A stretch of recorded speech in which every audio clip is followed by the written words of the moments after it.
when I was given the task of speaking on tonight, I text one of my closest homeboys, which was the Apostle Paul. I text Paul and said, Paul, I got a task. I have to speak to the singles on Friday night. What should I tell them? He said, bet. He texted me back. He said, go to 1 Corinthians chapter number 7 and read verses 69. I read 1 Corinthians chapter number 7, verse 69. I text Paul back and said, Paul, I have a problem. He said, what is your problem?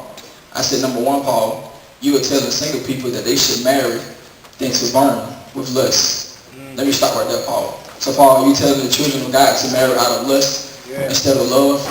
We do understand that lust is uncommitted, but love is committed. Right.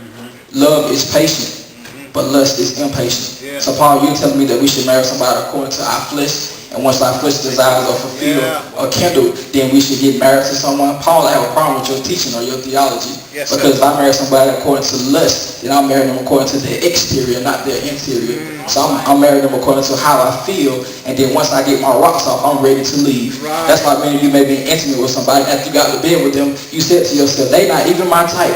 What was I thinking? I don't even like nothing about them because you operate out of your flesh and not out of the love of God. Yes, and many of us, even on tonight, we're connecting to people out of the lust of our flesh and not love. And if we're not careful, even in the body of Christ, we can tell people to marry people off of lust and not love. But I have to give you a wake-up call that when your marriage is on the rock, sleeping in the bed with someone that's not going to fix your marriage, you will find yourself down in the divorce court and about to have a divorce because you married off of lust and not love. And many people, even on today, are operating out of this lust of how I feel. How can I make myself feel better? But it's really not love. So, Paul, I have a problem with your first principle. I have a problem with your first teaching because there's someone even here on tonight that may be caught in a cell because you're in a relationship with somebody out of lust and not love.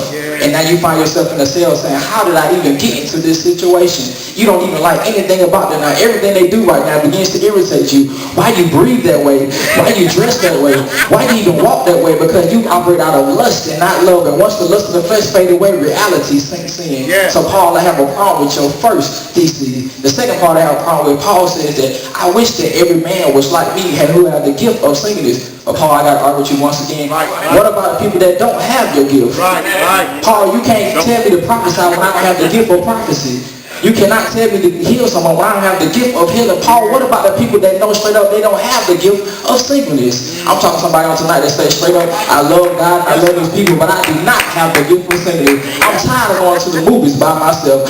I'm tired of sitting at the table in the lunchroom and looking across from me. Only I see a candle and a menu. I'm tired of getting in the bed, a big bed at night with a cold sheet and thinking to myself, God, can I please go to sleep? God, I don't have a problem with you, but I have a problem with my singleness. God, I do not possess the gift of singleness. And maybe on tonight may not want to be real and keep it all G with me, but some of you don't have a problem with being gifted and being single. And Paul, I said, Paul, we got a problem because everyone in the body of Christ does not have the gift of singleness. Because even on you, if you be real on tonight, you know at least one person that you can be with on tonight. You know at least two people that's willing to take you out tonight.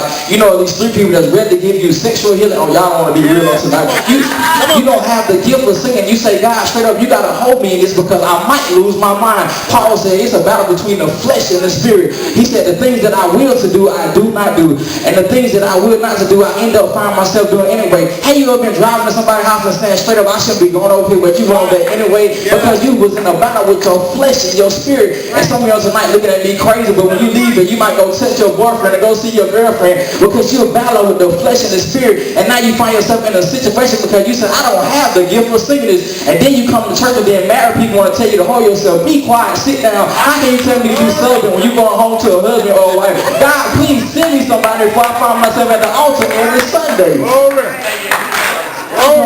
I don't have the gift of singleness. That was my thesis, my introduction. Let me give you the Bible now.